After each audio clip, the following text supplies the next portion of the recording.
We're welcoming back the magical, multidimensional, and utterly grounded Ginette Biro. Ginette is a powerful medium, clairaudient, clairvoyant, clairsentient, and claircognizant. She hears, sees, feels, and knows from the higher realms, and she's here to help us decode what's happening with our planet right now. From the Schumann Resonance to Mt Shasta, Earth portals, galactic energies, and planetary ascension, today we're diving deep. Ginette channels beings from the 4th to the 12th dimensions and has even crossed over and come back through a near-death experience. So when she speaks, we listen. Get ready for a conversation that's going to shift your perspective, open your heart, and maybe even activate something in your soul. Hi, Ginette. Hi, thanks so much for that beautiful intro. Oh, it's so good to be in your presence and see your beautiful face. Yes, I've Likewise, missed you likewise. so Well, much. same. It's so much has happened since we last chatted, but it feels like it wasn't that long ago. I know It that was. soul connection. Yeah, true. Exactly. We started talking before we started to record, so I had to quickly record this because Robin and I are both saying we are like tired from your perspective. What the heck is going on? What's happening? Okay, there are several things. So everything right now is really layered. So it's not just one thing happening. So today, in the moment in which we're recording it, we are in the new moon. So we have the new moon, and Leo is like really expressive and outspoken, and there's fiery energy to Leo, and it wants to be seen. And so it's a new moon, and there's a lot of things that are wanting your attention and wanting you to pay attention to. And it'll do that in a way of sometimes frustrating you, right? Like fire can sometimes burn. It's not just a gentle breeze, it's not a trickle of water. It's something that's going to be an ouch at one point. And that can be a good thing, but it can also really trigger us too. So there's a really interesting high frequency energy right now, which can cause a big drain or cause anxiety. So for some people, if they just woke up and they're like, I have this anxiety, I don't know why, the moon is a big part of that. Now, in addition to that, though, we also have several planets in retrograde. I know Mercury's in retrograde right now. I think Saturn might be. I'm not an astrologer, but I know that there are several right now. And so that's this energy of like forward momentum that got turned around a little bit for us to look at things again. So there's this weird, like, you're feeling momentum, but you're also feeling something pull back, and it's very confusing. So then we have this kind of level of like confusion. Then the next level we have is we're just coming out of the solar peak of our solar cycle right now. So we have a solar cycle every 11 years. The sun goes through a cycle where it is more gentler, and then it peaks into high flare geomagnetic storm activity, and then it comes down again. We are just July 2025 was the peak of this solar cycle. It's solar cycle number 25. And the amount of solar flares and geomagnetic storms also have a huge impact on our body, on our electromagnetic field, our aura. So when the sun is sending flares and there's a bunch of auroras in the sky, we're also feeling that too, which can cause a lot of shift and change in our own body energy, from fatigue to totally energized and like overly energized and don't know what to do with it. Then on top of that, so again, layers, like we're talking about a layered cake here. We then also, specifically right now in this week, my guides had told me at the beginning of the week that we were entering into an energy of like low density pushback. And what's happening is as we are rapidly ascending right now, like we are growing and ascending significantly in leaps and bounds every week, every month. And if you think about your consciousness in January to now, most people are going to say, I have evolved. You just have, right? Most people, because we are moving in leaps and bounds. And so what's happening with that is, if I use the analogy of the 3D, 5D split that a lot of people talk about, we used to have 3D and 5D consciousness really sitting side by side. So a 3D consciousness is more kind of a density consciousness, known parameters. This is how life is. This is what we do. Very science-based. 5D is more out of the box thinking, stepping into the realms of spirit, opening up to what else could there be? How else could I be? And awakening. So they used to be side by side, but now they're very much like a zipper, like they're starting to zip apart. And as they continue to zip apart, we're seeing a greater separation in 5D thought frequency to 3D thought frequency. And we can see that in various places around the planet where there is, for example, a very big war mentality is a 3D versus a what can we do different mentality, which is a 5D thought. So the fact that they're pulling farther away is a good thing in one sense, but it also creates a greater swing between the two sometimes. And so what's happening right now is we're getting a big swing of the 3D sort of lower density energy coming through like a bull in a china shop. And Spirit was like, what we need to do is try and keep our vibrations, our thought patterns higher, still observing what's happening, but see the higher picture, see the higher perspective, choose what you want to do about it versus being caught in it. Because it's another way to explain it would be like there's like flooding waters coming in of lower density energy. So do you want to swim in those, or do you want to get up, to the next floor or on the roof so you don't have to get wet? So we have all of those layers happening right now. And we have the Schumann Resonance, which is the earth is doing so much. Mother Gaia, I did a channeled message from her just a couple weeks ago, and she's reached a threshold of not being able to hold together the cracks in the energy, where she now has to release these cracks, which are causing more earth events, not in a way that she wants to see the demise of people, but she's, I can no longer hold this disharmonic frequency. And those cracks can be represented by those that are pillaging the earth. We'll just say non-thoughtful mining or clear cutting and stuff. She can't hold the frequency of the destruction of the planet anymore. So she has to let some of it go. So we're seeing more events like floods and earthquakes and tornadoes and all of this because of the amount of manipulation that's been happening, right? So the Schumann resonance is also activating a lot to try and awaken people too. So that's why I say it's a layered cake. And I say it's a layered cake because we could look at this and think bad, but really this is what transformation is. And we are here to transform, and to transform, we have to break down what was and create something entirely new, right? Like when you put a cake in the oven, you're putting in liquid. You put all these pieces together, you throw it in the liquid. It has to transform into the bubbles that help it rise into a yummy, squishy solid, right? So it's a transformation right now. That is so true. So helpful, because for those of us who can truly feel it. Can I just ask one quick follow-up on that? Between the 5D and the 3D, can people literally feel caught in between? Absolutely. And that's a great question. Sometimes you'll find some parts of your life you're able to hold in 5D. Like maybe your outlook on your personal health and fitness is very 5D. You're in tune with your body, you listen to it, you nourish it and how it needs, and it's working for you. Whereas your job might be very 3D, where you're stuck in a rut. You have to listen to a boss that does not care a thing about you, but demands everything, and you're stuck. So you're living in two. So it takes a while, and there is like a pendulum swing between the two sometimes as well, right? Like maybe the time at work where you stand up to your boss, speak about your truth, you step into a 5D frequency in speaking to them. But then until you leave there, you're probably not going to get out of the 3D. So sometimes we can live predominantly in 5D, but again, when it's splitting, like when it's happening, we're having to negotiate these different aspects of ourselves and choose where they're going to be. And so there's a process to that too.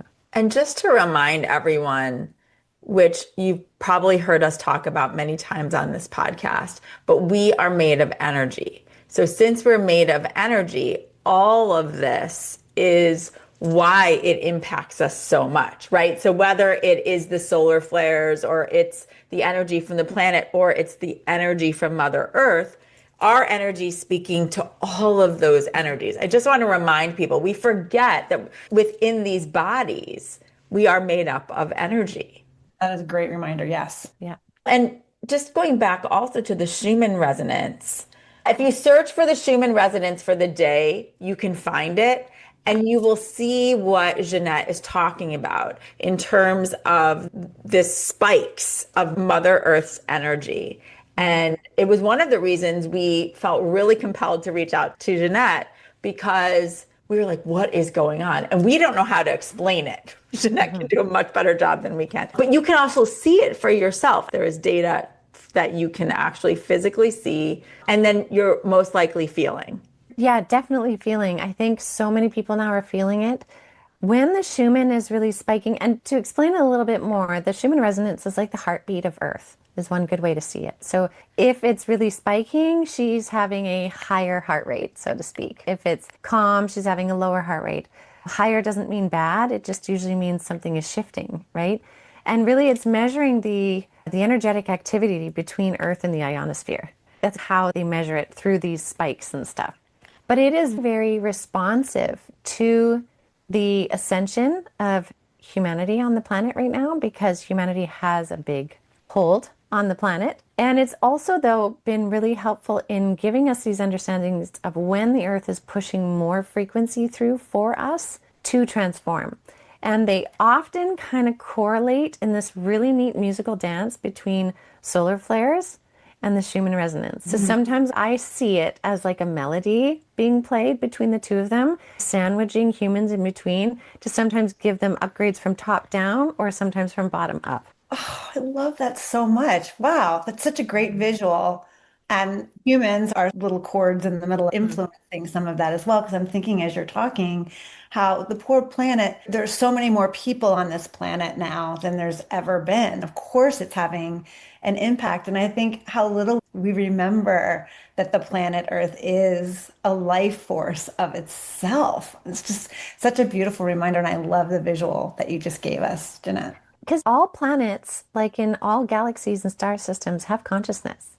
Yeah. And sometimes we're like, yeah, Mother Gaia, yeah, yeah. But like the same way in which we inhabit a body and we have a consciousness, and there's tons of microbes and amoeba-like things having their own existence on our body, the same thing is happening on the Earth. And I know the first time, for those of you listening that are like, what? I get it. Because I remember the first time I came across planetary consciousness, and I was like, I'm talking to a planet? I'm talking to a star system? Are you kidding me? But yeah, like it's an actual thing. And in a conversation that I had with Mother Earth a while back, she actually told me that she's not the very first incarnation of this planet, that there was actually a more masculine frequency that brought the planet from its molten stage into its kind of cooled stage, and then walked in a feminine energy that has carried Mother Gaia for a long time. Which What? I had no That is idea. so Yeah. cool. This always happens when we talk to you.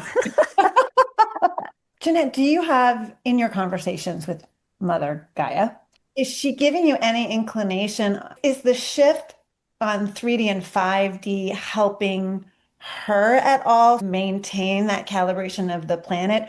Or do you feel like it's going to continue to transform in more overt ways than we've even seen? Because we've seen a lot of transformation, particularly this year. Yeah. So last time I chatted with her, which was just a couple weeks ago, she said there's about a 6-month window right now where there's still going to be a lot of Earth activity.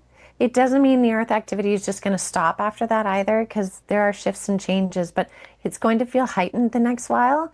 And again, it's like she's been trying to hold these, again, she showed it like cracks. She's been trying to hold them together. If you had hands and legs on different icebergs and you're trying to hold them together, but they're getting too far apart and you're like, I just can't anymore. She's been trying to hold those cracks together of the 3D, and she can't anymore. And so to let go of those creates this release of 3D earthly things. Her energy, though, is very much 5D, if not higher.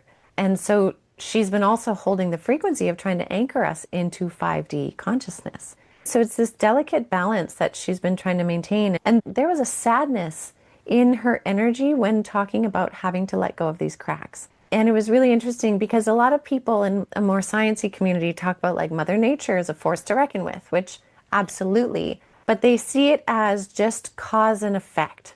And the energy of Mother Earth has deep reverence and deep love for every single plant, animal, human, rock, the water, the elements that make her kind of like us, right? We pay attention to our hair, we pay attention to our skin, we pay attention to what we eat. It's the same thing. And so for her to see a whole bunch of her planet decimated in all of the ways, humans included, is heartbreaking.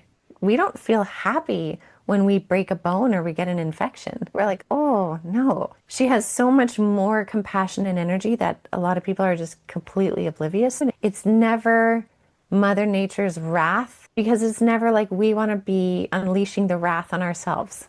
it doesn't happen that way. So I feel like that narrative has to shift a little bit. But about 6 months, though, there's a 6 month window still of greater intensity, which is just like the after effects of her releasing her attempts to hold these cracks together.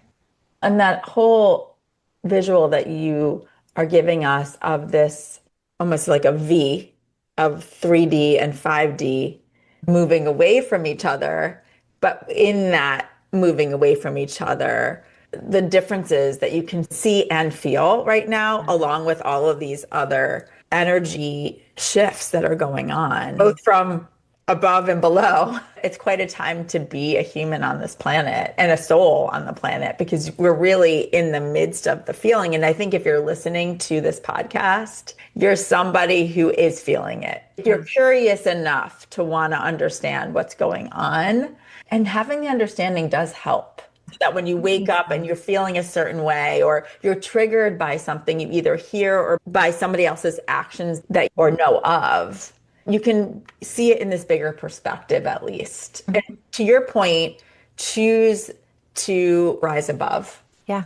And that's what Mother Earth and our spirit guides, the galactics, that's why they're wanting to bring so much more knowledge to people. That's why there's more people tapping in, more people channeling, more people sharing messages and intuiting stuff, is because knowledge really is power. And just like you said, Robin, like if you wake up and you feel the anxiety, it's a new moon, right away you can be like, I don't need to take this personally as a like, I'm bad or I am this, that, or whatever. You can be like, oh, the moon energy, and then choose to work with it. And so a lot of Spirit's messages this year have been like, don't take this personally. Oof. It's happening. Don't take it on. Choose what you're going to do. Don't take it on.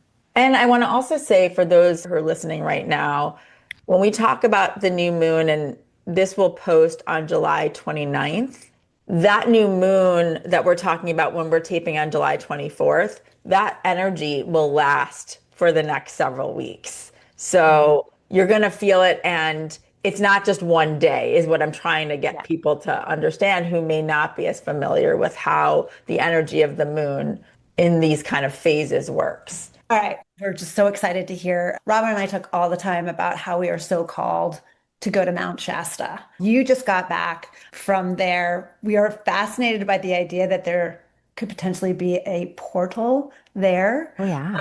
Tell us about your experience. Tell us what you felt. Tell us what you know. Mount Shasta. My gosh. I have a big love for Mount Shasta. I have been to different spiritual energies around the world.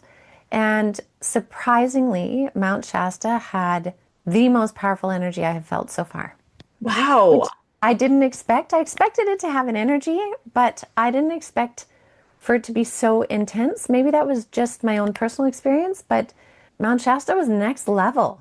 Like it was, so when we first got there, I could feel my energy ramp up right away. And it felt very similar to when I go into a reading, a mediumship reading or channeling, I turn on my upper chakras and just ramp them right up, right? Turn that dial right up. And that was happening uncontrollably as we drove up. As soon as we could see the mountain and we got closer, my energy went up and I was like, okay, whoa, this is like super powerful. I'm going to have a good sleep tonight and then I'll be grounded and ready to go. I barely slept. I could not ground the energy. It was like I sat in a reading for hours all night, which like, if that's insane.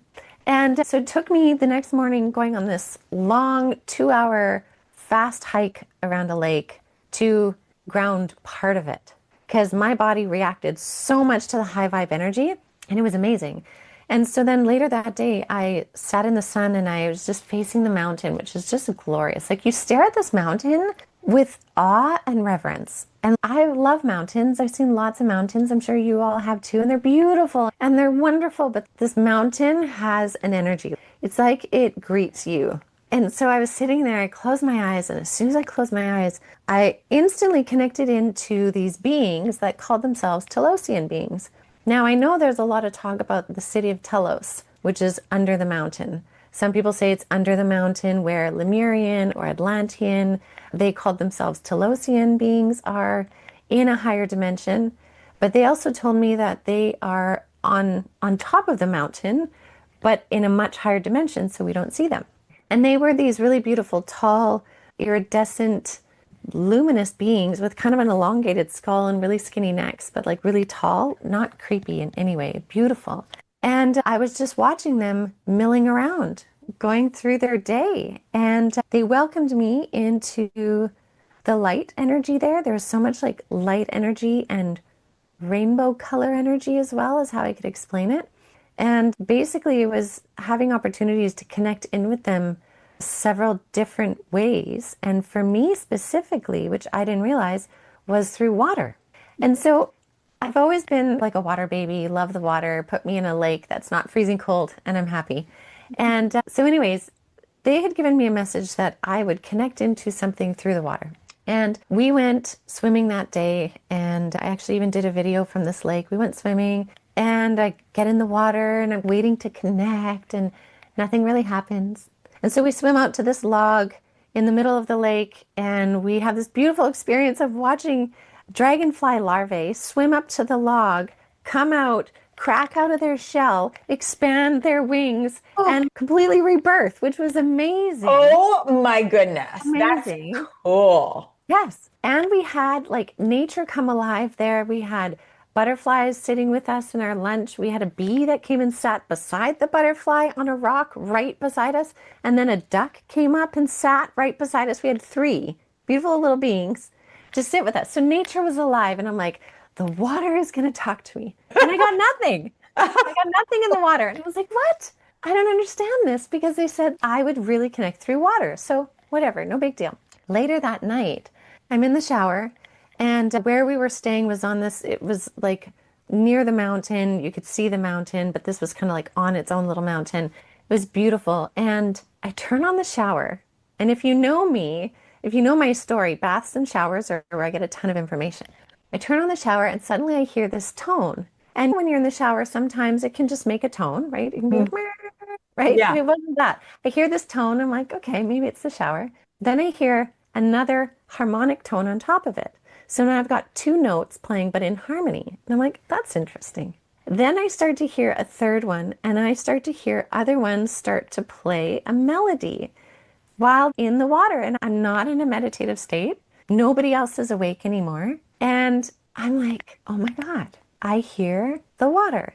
And a full-on meditative music experience. If you picked a most beautiful meditation with sounds and high notes and low notes and pauses and breaths and harmonies, like a full-on piece of music was playing through the water. And I just stood in there, and I just had the biggest smile on my face. And I listened for 10 minutes. I just listened to this beautiful tonal information coming through the water. And basically, after that, I did double check with my roommates there if anybody was playing any music, and one was already sleeping, one had no music on at all. And what was so cool is there was so many messages in this water that the tones brought it into my consciousness, and then my consciousness brought it into understandings about light and about frequency and about the Telosians and so much more. So like Shasta was unbelievably powerful, so powerful. The sound bowl meditations we went to were so powerful. It was just magical. It was absolutely magical and so alive, so incredibly alive there. Like the energy doesn't stop. It felt like getting into a pool that you are not getting out of for a week. So then coming back from Shasta with all these openings and conversations I had with guides and time spent in Pluto's cave and all of this, it's taken me like a good 5 days to recalibrate my energy, because coming home, like it wired my nervous system like no other. But now my nervous system runs with this new kind of purple frequency that I can see like buzzing through it, which again allows me to connect with different consciousness. Does it allow you to continue to connect with that energy? Is there something where it almost integrated with you so that you can connect in? Yeah, full on recalibration and like a further connection point, and specifically through water. Like the energy that you can channel through water is even more so than it was before, which also connects into those beings as well. Because those beings, they are in the energy around Shasta, but their energy, just like spirit, is not limited to the physical location. So now that you have the frequency, you can connect into them. And what would you say they want us to know on a very high level? One thing is that there's this beautiful synergistic transformation happening right now where it does bring in the energy of Earth, does bring in the energy of cosmos and humanity together in this sort of like trinity trifecta piece of ascension. And that our ascension is happening all together versus just humans ascending. Like it's everything is so much more connected. And so it ties into how we're stepping up into this more galactic level of consciousness, how more people are going to be channeling, how more people are going to be intuiting things. Like we're hitting our next level in our ascension process through this year. This year has been a huge change maker. It hasn't been easy, but we're stepping into different ways of understanding, different, for example, understanding spiritual messages that come through water in tones and music. How does that make sense? But it does. Yeah, so we're breaking boundaries. Wow. I want to know the name of the hotel and the room number. You can book that room. Oh my God, I know. And I think though, for anyone, I think no matter where you're staying in Shasta, as long as you can go to Panther Meadows, which is right at the base of the mountain, drink from, okay, here's the thing. Everybody do as you wish. Follow what feels right for you. This is simply my experience. Okay, there's my little caveat. But Panther Meadows has this absolute sacred Mother Earth energy. And you can also drink from the natural spring that runs through it. So then you're getting the sacred water from the mountain that contains so much light frequency plus higher consciousness. And if you tap into that and you stare at the mountain, you're going to gain something, an insight, an understanding, a release. They have these beautiful labyrinths right at the base of the mountain too that you can walk around. So much has been set up to be so sacred, so specific, so intentional that it doesn't matter where you stay. If you go to the mountain, will invite you in. If you are pure of heart, if your intention is pure of heart, it doesn't mean you have to be a perfect human. I am not a perfect human, right? But if your intention is of a full heart, the mountain will invite you in and you will have your experience with it for you. When we talk about these portals and Mount Shasta being a powerful portal, how would you explain that to people who are listening? And can I just add to something to that? Because that was my exact question too. I've heard that planet Earth has chakras, Yes. and that Mount Shasta is one of them. Can you speak to that as well? Yeah, so I'm just going to ask Spirit how to explain this, okay? Because they're showing me lots of different images. Okay, so the planet has, like if we talk about the 7 chakras of our body, our 7 main chakras, the planet does have different points that reflect those chakras. There are also, just like on our bodies, we have many smaller chakra points, like different meridians and nodes and things on our bodies. There are also so many different meridians and nodes on the planet, which are vortexes, which are portals. So Mount Shasta is one of those. And it holds, because of the ley lines, there's ley lines as we see it scientifically. People have talked about ley lines that are specifically placed around the planet that create these sort of like triangulation points. There is also, though, which is interesting, this came up in Shasta too, this moving serpentine energy that moves through the planet.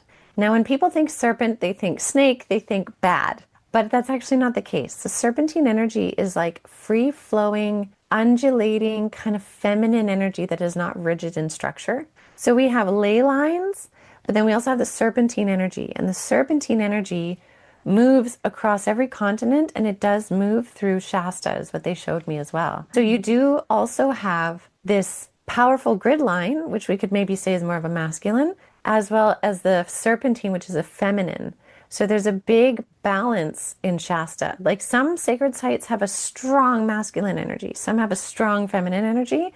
Shasta is very balanced in my understanding. And that's what makes it so significant for people, because it can be healing, it can be awakening, it can be cleansing, it can be so many different things depending on what you're needing. Wow. We're still going. We are. I have to go. It's so good. Oh my goodness. I feel like we've been learning so much this.